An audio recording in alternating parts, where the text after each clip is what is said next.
On February 13, 2002, the electronic duo Boards of Canada releases their long-awaited sophomore album, Geogaddi, which will become one of their most acclaimed projects and immediately the most cryptic and mysterious electronic album ever made.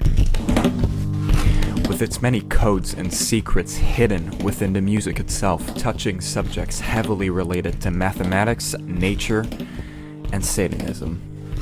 In this video, we'll take a deep dive into Geogaddi and talk about some theories on the true nature of this record with its dark and eerie 23-song track list. But first, I'd like to shout out some of the sources I'm taking all these wild theories from. Most of the stuff I will talk about in this video is taken from the website bachpages.org, which is kind of a Wikipedia for Boards of Canada. So if you came to this video and you're interested about boards in Canada in general, I'd highly encourage you to check them out. It's a really great read. And that also, if you can't, subscribe to the channel. It's free and it makes me very happy. This video took a lot of work, and obviously it's gonna get copyrighted for all the music I'm gonna play, so feel free to help the channel, subscribe, like, and enjoy the video. So let's start at the beginning, and I mean really the beginning, before even the album, just the title alone of the album, Geogaddi, which seems like a meaningless word at first, and it is, but listen here, Geogaddi is not a word.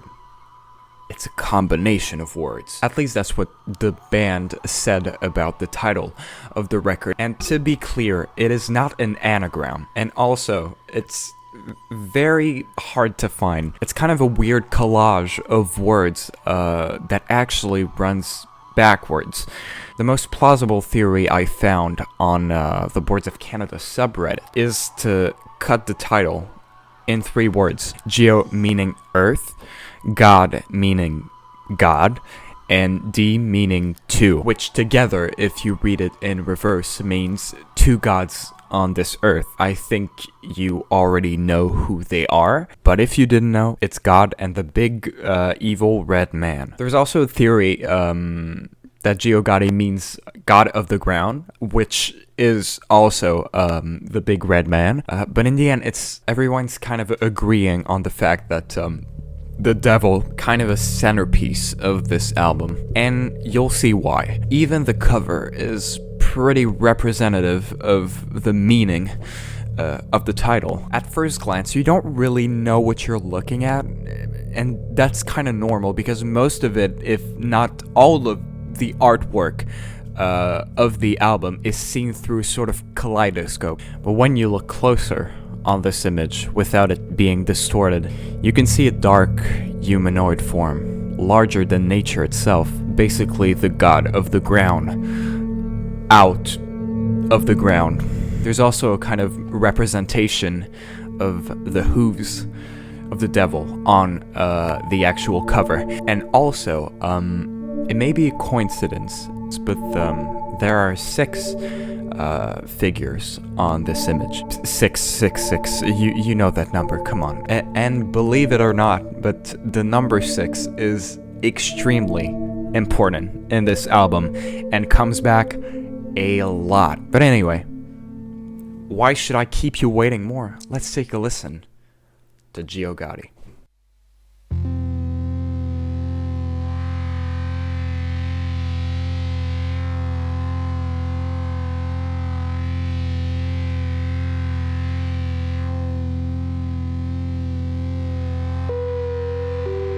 The album starts off with Ready, Let's Go, a 50-second track, eerie, yet very calming.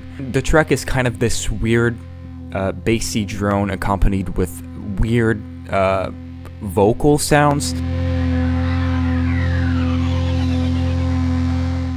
You might think this is a depiction of kind of a children's laugh, but the track is actually a sample of a radio signal coming from none other than Jupiter, which is called an S-burst, and that sample was just slowed down many times, and you'll see the resemblance when I play this S-burst right at you now.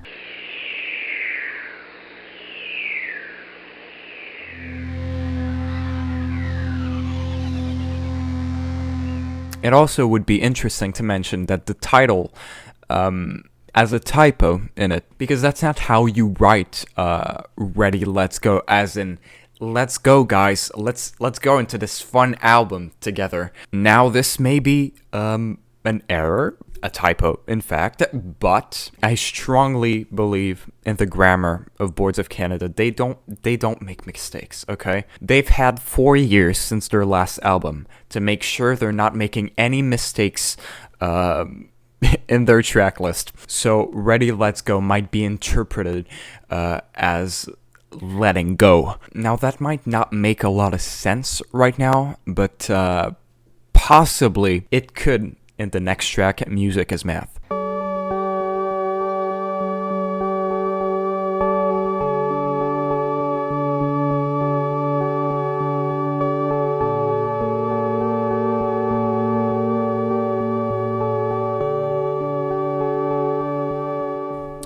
Music is Math is the first longer cut out of the album, and the actual first song with lyrics on it. The past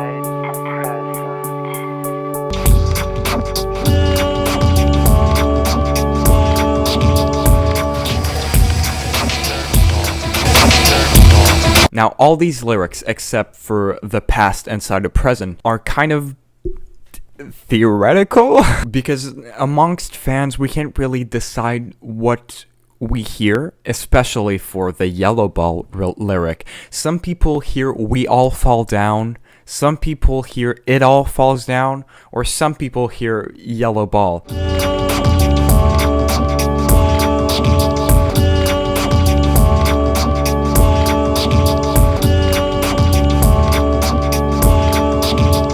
It's really not coordinating. I would personally, I hear yellow ball, but if it were it all falls down or we all fall down, it would kind of make more sense thinking about the title of the last track, meaning guys, let's go, and letting go, and then we all fall down. But maybe I'm wrong here. And no, this song is not mathematical in any way, but the title, Music is Math, is extremely important. And the sad thing is I can't show you right now because that would break kind of the tension of this track list. It's kind of like spoilers, right? Everything comes in time, and mathematics are really present throughout the later tracks in this album that we'll obviously get to in a bit. But keep that in mind as we go into the next track, Beware the Friendly Stranger.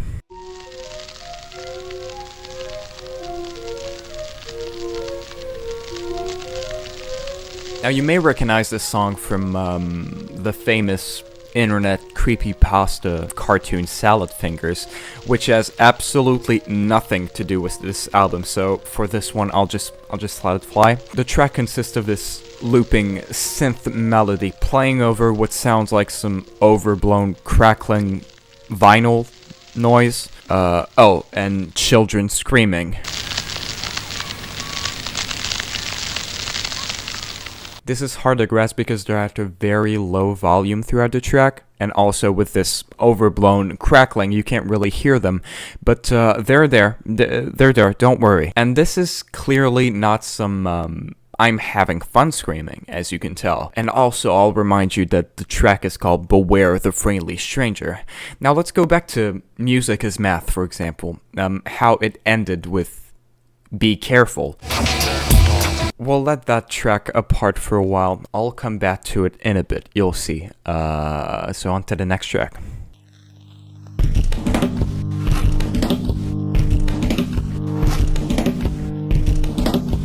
Gyroscope is one of the most interesting tracks of this album, because apart from the amazing production of that track, I don't know how they made that. It's really got a vibe to it, you know? My mom said it sounded like popcorn popping, which is kind of true to a degree. But it's even more interesting because it actually contains a series of numbers.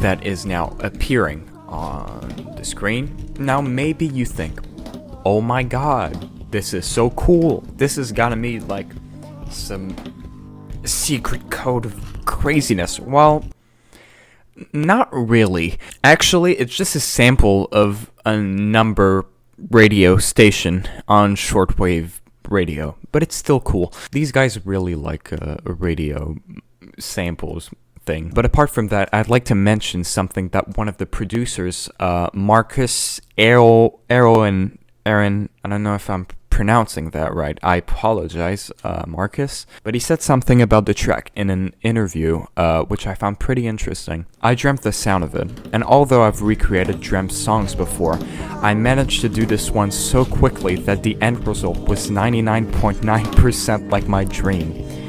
It spooks me to listen to it now. In what kind of dream you would hear that? Jesus. Was out near the sea surface. Tremendous volcanic explosions sometimes occur.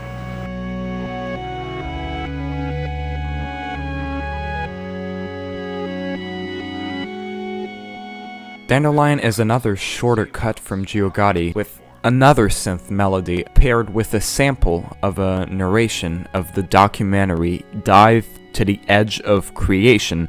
But if you're familiar with music and you have a very good ear, you'll notice that this melody is actually in reverse.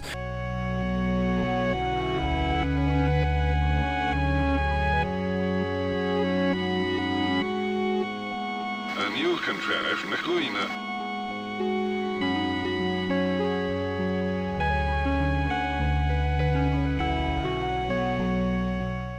And while I have it in mind, I think that would be a great time to mention how much reverse elements are in Geogaddi. Whether it's very obvious, like Dandelion, well, obvious, very obvious, or more subtle, like the title itself, or the ending melody of Gyroscope, the last track, which is actually a guitar playing in reverse.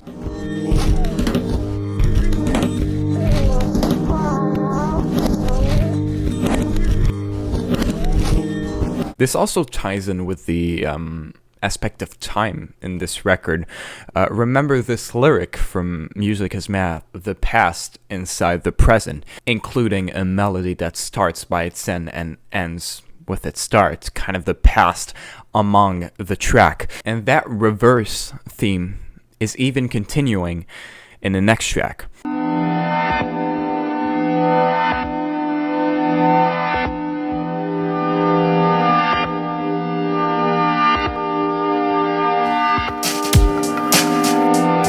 Sunshine Recorder is another longer cut from Geogaddi, and if you haven't noticed, yes, the lead is actually in reverse, and it's kind of crazy how simple this melody is.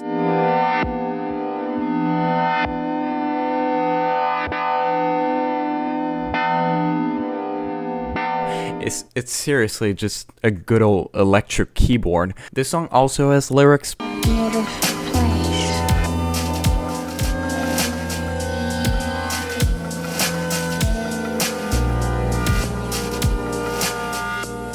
It's basically repeating over and over a beautiful place and an eagle in your mind, all of which is said by Child's voice. And this is actually a reference to an older track of Boards of Canada, which is called An Eagle in Your Mind from their debut Music as the Right to Children. Again, tying with the idea that the past is inside the present.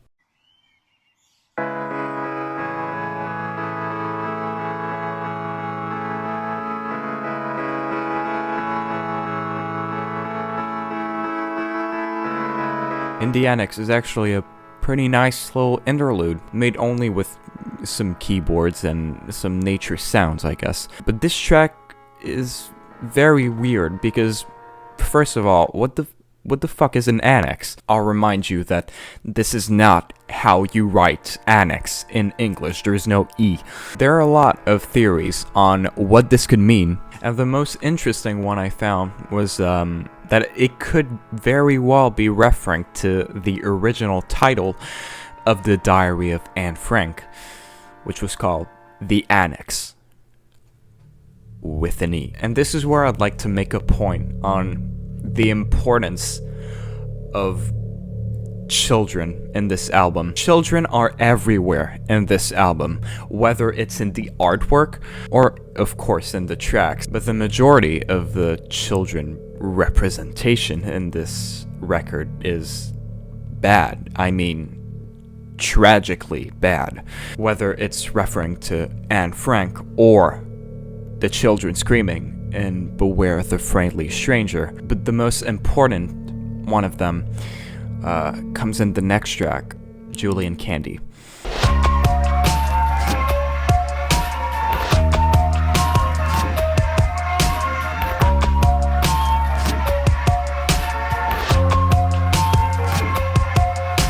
Julie and Candy is probably the darkest track on Geogaddi, and I'm only saying that because of the title. The names Julie and Candy are strongly believed to be referring to the story of Candace Newmaker. Candy referring to Candace, of course, and Julie referring to Julie Ponder, one of the actors in this story.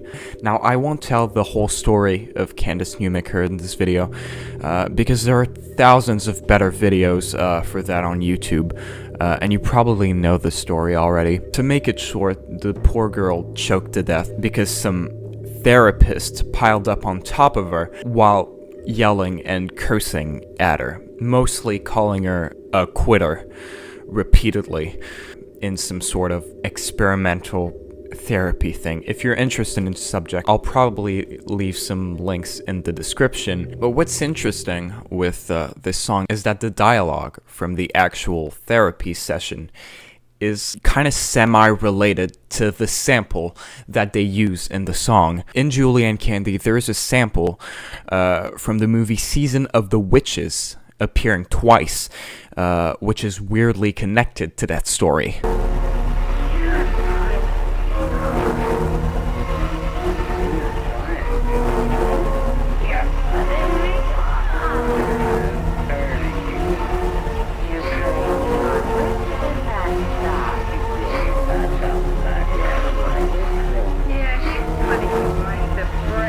I'll put the whole transcript here, but the obvious highlights from this sample is how they heavily mention the phrase putting me on. The girl's also saying he's a brat at some point. Alright, this part's kind of theoretical. You can take the meaning of these lyrics as you will, but I kind of thought putting me on was kind of referencing the whole therapy. But hey, feel free to bash me in the comments.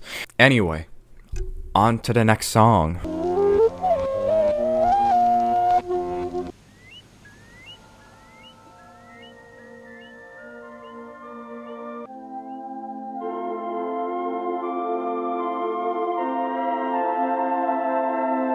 The smallest weird number is honestly, a cute little interlude that doesn't really have anything concrete in it.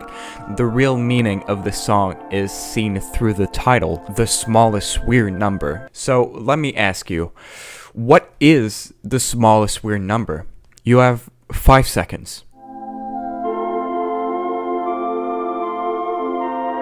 If you guess 70, you're right. Why is that? What is a weird number? Well, I'm not a math teacher. So what I'm gonna do is just read the Wikipedia definition because I really don't like math. So in number theory, a weird number is a natural number that is abundant but not semi-perfect. In other words, the sum of the proper divisors of the number is greater than the number, but no subset of those divisors sums to the number itself. If you're not a mathematician, that doesn't mean anything. But if you know that the smallest weird number is 70, you're fine. So what's the link in this song? Well, remember, music is math. The track runs for exactly 77 seconds. But if you run the track through whatever software, whatever you use to visualize the actual wave of the track, you'll see that it ends precisely, and I mean microscopically precisely, at 70. Music is motherfucking math.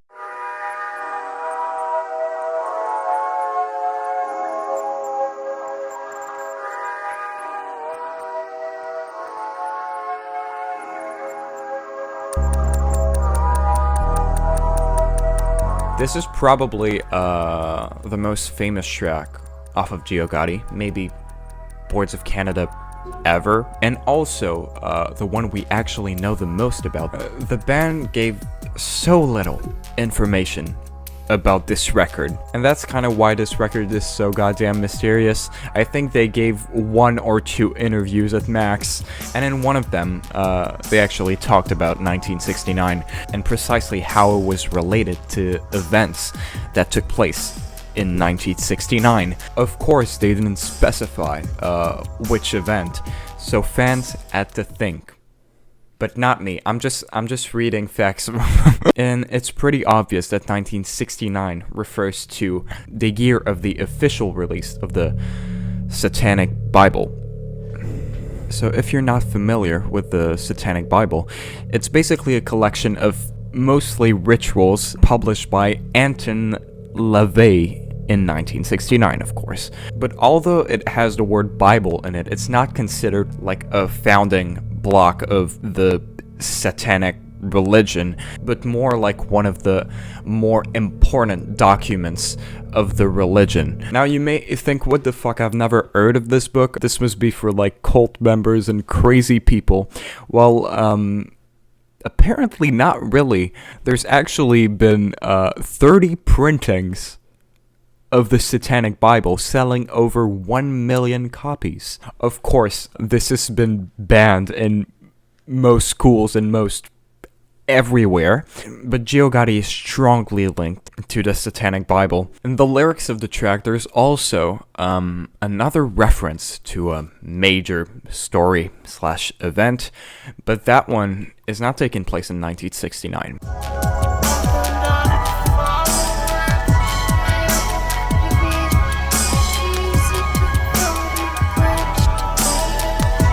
In the track, you can hear the phrase, although not a follower of David Koresh, she's a devoted branch Dividian. The name David Koresh being actually reversed.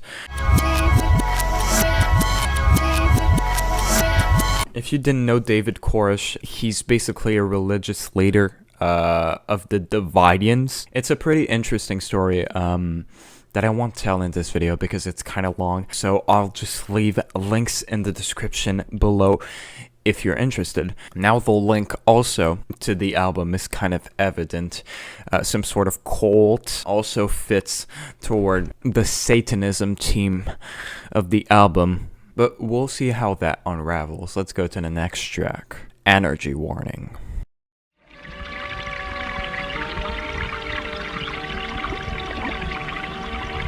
Energy is becoming one of our country's greatest concerns. If we don't start working on energy conservation, there may not be going. Energy Warning is a 50-second interlude about energy warning. Who would have guessed it? This track is kind of weird because unlike the other tracks on this record, I don't really see the point of it. This obviously has some relations with the theme of nature itself, but other than that, it's a shortwave radio sample, and this kind of not knowing where it fits feeling also carries on with the next track, The Beach at Redpoint.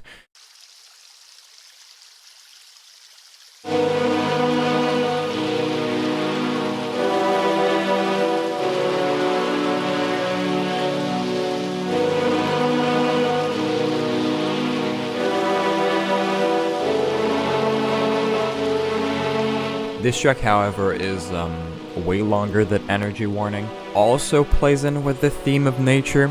Obviously, this is referring to a real-life location, and it kinda is. The title refers to a little village in Scotland called Redpoint, and that's kinda it, I know. Like I said before, I don't really know where this fits. You might think that this video is now getting a bit disappointing, but don't worry. These were the only 2 tracks that didn't really have a concrete meaning, but I think you'll be pleased with the next track, which doesn't seem like a lot. It's Opening the Mouth.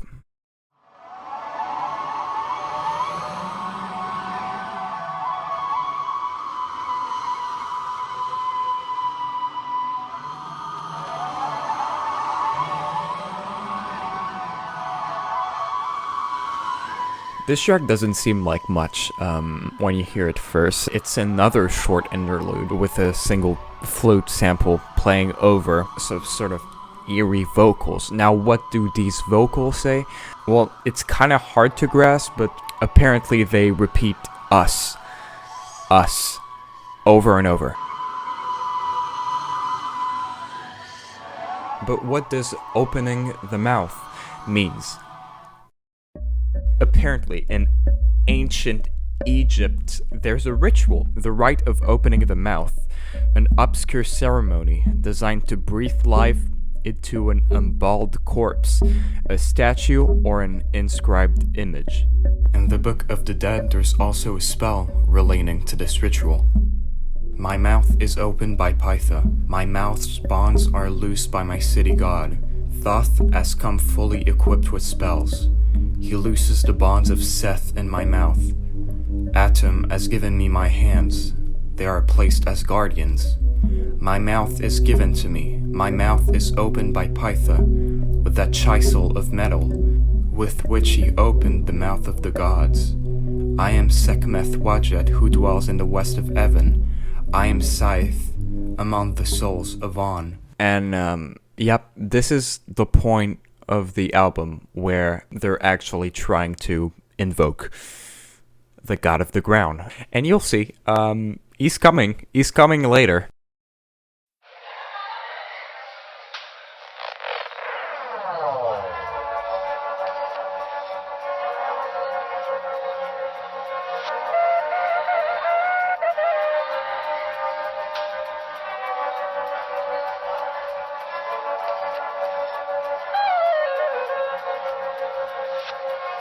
Alpha and Omega is the longest track of Geogaddi, and probably one of the wildest tracks too in terms of production and overall vibe. The title is obviously referring to the Greek letters, Alpha and Omega, the first and last letters, but also according to the actual Bible, not the Satanic Bible, the New Testament, in the book of Revelation, Alpha and Omega are actually an appellation of God himself. Now, there is a ton of samples in this song.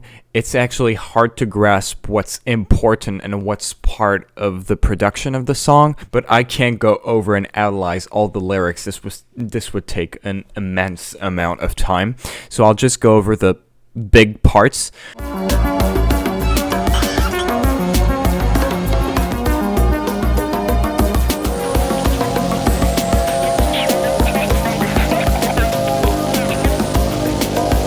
And most importantly, at 6 minutes and 30 seconds, you can actually hear in reverse.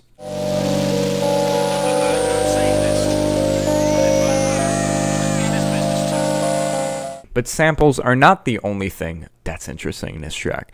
In fact, right from the start, there is math involved. In the opening of the track, at precisely 15 seconds, 16 seconds, and 22 seconds, you can calculate intervals, in fact sine waves intervals, while listening to the track backwards. Of course, the opening sine waves intervals are part of an interval series dictated when two frequencies spread apart at semitone intervals found in Fibonacci's sequence. I read that off Bach pages, okay? Don't quote me. I have no idea what I just said, but I just found interesting that they basically fit in fucking Fibonacci's sequence into their song. Fibonacci's sequence comes back, by the way. Also would like to mention that Alpha and Omega was actually an inspiration for David Bowie's final album, Black Star, which kind of, by hearing the track, you can understand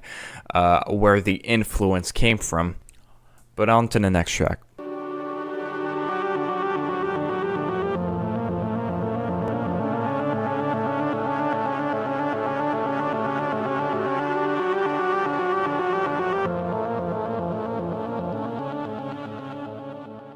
I Saw Drones as another small interlude. This is the smallest one in the album yet at 27 seconds. And it's kind of another mysterious track. You can also know this, that this track is in reverse.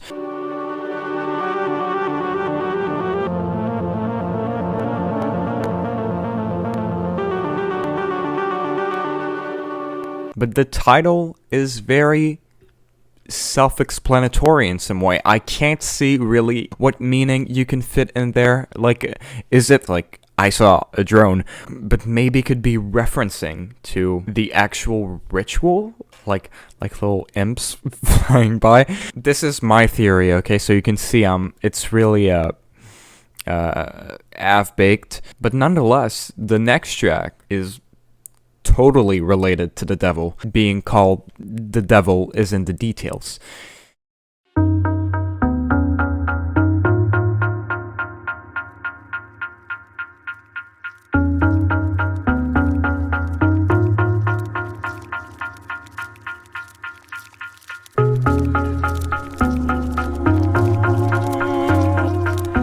This track is so fucking cool, because guess what? The title, it's true, the devil is in the details, and here's why. Let's start with the obvious one, the lyrics of the song. They're very creepy, they're kind of very heavily modified vocals, kind of like it was speaking underwater or in the roots of your mind. It's a really strange, it's a very strange feeling.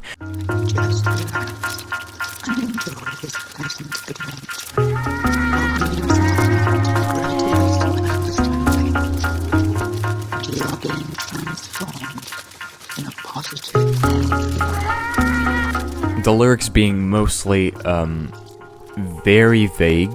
It basically feels like the devil or some evil demon is speaking directly into your mind. Overall, it can be referenced to kind of a deal with the devil itself. But relating to the title, this is not really a detail. The real detail of this song is hidden within the melody itself. It's a very distinct melody, kind of feels weird. That's actually because the bass line and the melody are an octave and a major sixth apart, and the bass line slash melody repeats 3 times, which makes 666, of course. The devil is in the tempo now, and if you go even further, you can calculate the time between the melody and the bass, which is close to 1.618 seconds apart. And guess what? That's the golden ratio. What's the golden ratio, you might ask? Well, that's the limit of the ratio of consecutive numbers in Fibonacci sequence. The golden ratio also comes back right after the song in A is to B as B is to C.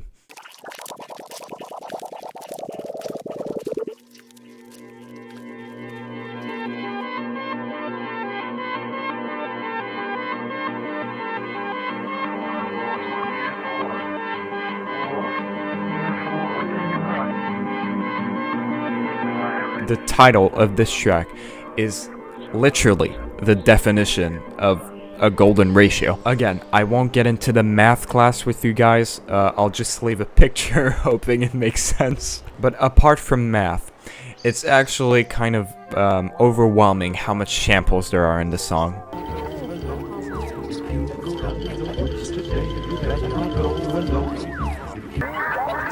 I'll be gone about a week. Oh, by the way, I owe it.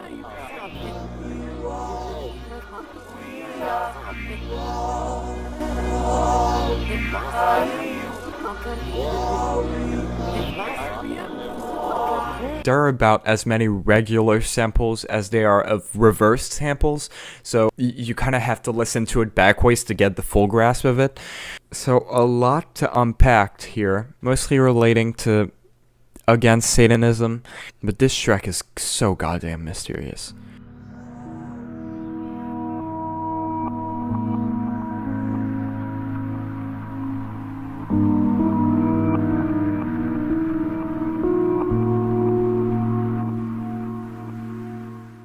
I love this track. This is another smaller interlude, beautiful smaller interlude. And guess what? It's also in reverse.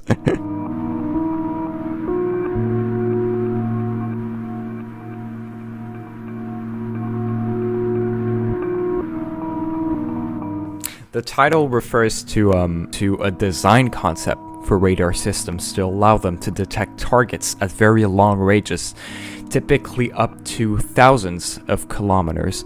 Now, this doesn't really mean anything, but that's because we haven't gone to the next track, and that's Dawn Chorus.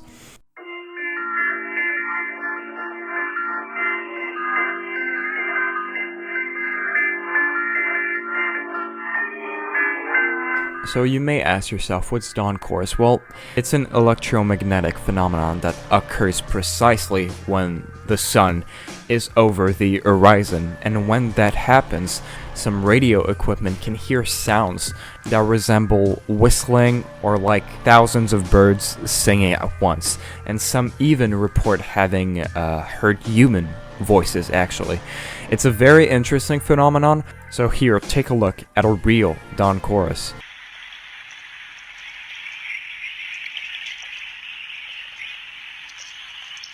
The track contains a couple lyrics, but there's one in particular which is heard at about 2 minutes when you reverse the song.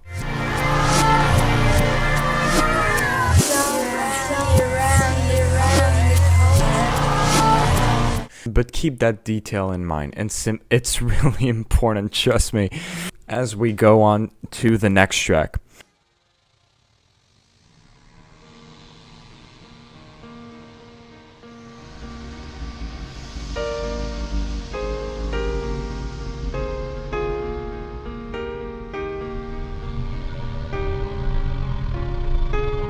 Diving Station is a weird song from Geogaddi. From the band's point of view, it's more of a feeling that this track gives. According to one of the few interviews, this track was composed by Michael Sanderson alone this time, and he had to say this about the track. This is a song that I clearly wanted to express as bittersweet or as something that on the surface is comfortable, but as an ominous feel beneath. That contrast of emotion is something we focus heavily on. Nothing is ever polarized to either positive or negative, and that's something you can feel throughout the track. It's a very calming piano melody, yet at the same time extremely unsettling, and that unsettling feeling only intensifies on the next track of the album, where everything collides. It's You Could Feel the Sky.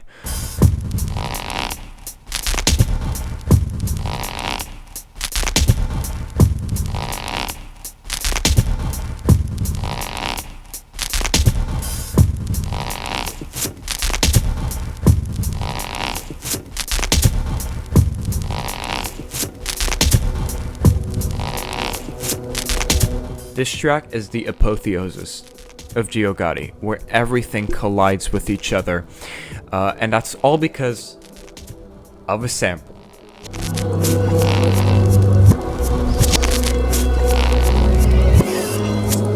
A god with horns. A god with horns.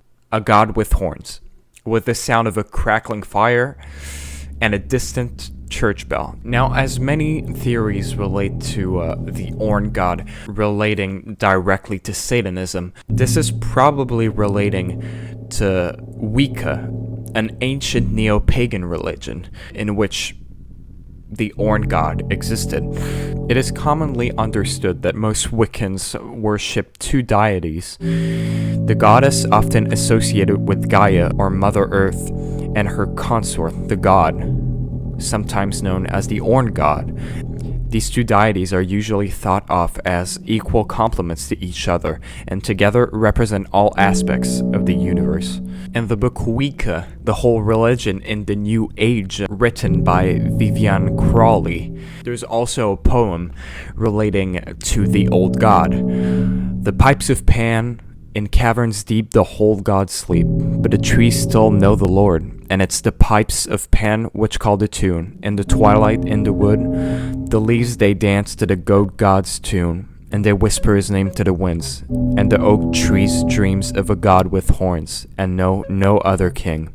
It's pretty obvious that a god with horns is relating to the Orn god because of the Gundestrup cauldron theory. The Gundestrup cauldron is a beautiful silver artifact found between 200 before Christ and 300 after Christ. And the thing about this artifact is that we don't really know where it comes from. It was discovered in Gundestrup in Denmark and is believed to come from the Celtics. And the cauldron is incomplete. We have not found all the parts of it, and when we found it, it was buried, broken in many pieces, but what we found on the pieces we dug up is this, the depiction of the Orn god. So what does that have to do with Geogaddi? Well, remember in A is to B as B is to C, that intro with the bubbling liquid, and the sample I told you to keep in mind from Dawn Chorus.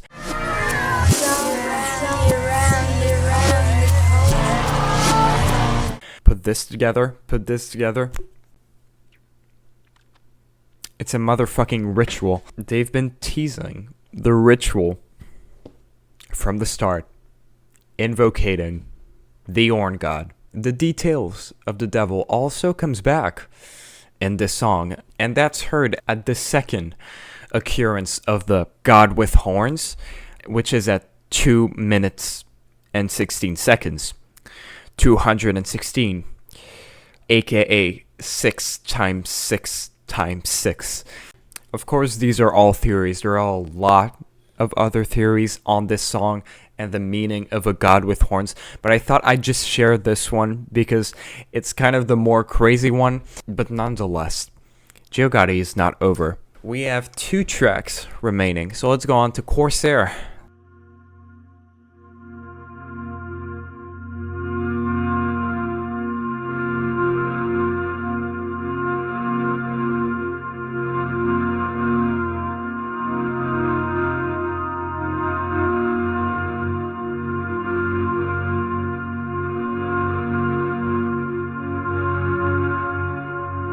I'm not gonna lie, this track honestly makes me want to cry. This is so goddamn beautiful, and yet it's one of the simplest tracks to analyze here. The only mysterious aspect of that track is that you can kind of hear somebody counting in that track, but it's very hard to grasp.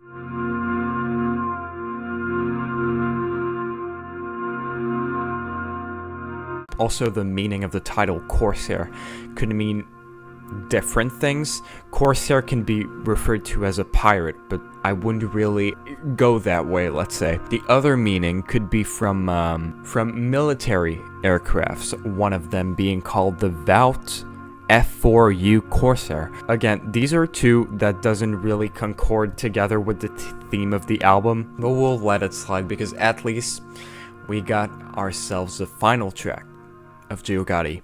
The final track, the closer to this album, Magic Window.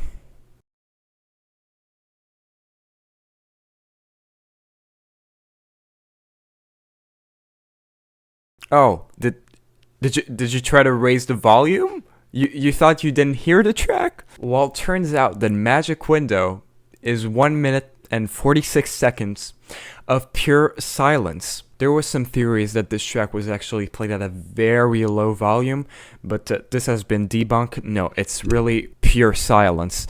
And this is clearly the weirdest track of Geogaddi. On vinyl, the last side of the last LP, where the track Magic Window would be, is actually just a blank side with a drawing of a family.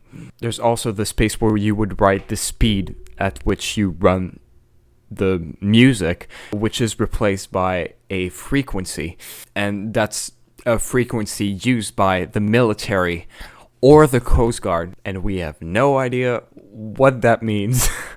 Hey, conclusion, that's great. But you want to know what the track means. Well, are you ready for the cowabunga M. Night Shyamalan twist of this album? If you take all the track's runtime together, plus the 1 minute and 46 seconds of pure silence at the end of the record, you get 66 minutes and 6 seconds of runtime. But it gets even crazier. If you add all the wave files of the album and pile them together into a single file, the file size is precisely 666.8 megabytes. How crazy would you have to be to make your entire album files a single number? Why would you do that? But that's the magic of Boards of Canada. Maybe it's all a coincidence. Maybe it's a very fun coincidence. But if not, god damn it. In a nutshell, that's basically what Geogaddi is. Maybe you were expecting some full story and complete theories about this record, but that's not what it is, and I apologize if that's what you were looking for. But at the same time, that's what makes Geogaddi so great.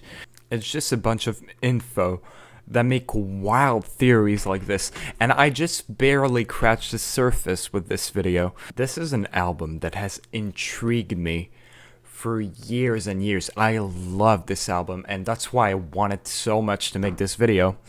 And also because I came across recently a video that was called Geogaddi but backwards, and turns out that it's a totally different album backwards, but the crazy thing is, the track still made sense. If you reversed like Frank Ocean's Blonde, okay, you wouldn't get this just wouldn't make sense. But Geogaddi is actually an album that you can listen to both ways, and it's so crazy. Now there might be some of you guys in the comments like, oh, this guy didn't talk about this, that was cool. Listen, okay? Now, maybe you're a big fan of Boards of Canada and you're thinking of writing in the comments how dumb I am for not talking about a certain theory. So I invite you to leave your theories in the comments below. Just let me know what you think about this. If you're still listening to this at this point of the video, thank you for listening. Like and subscribe, of course, and I'll just leave you with 1 minute and 46 seconds of silence. So, enjoy till next time.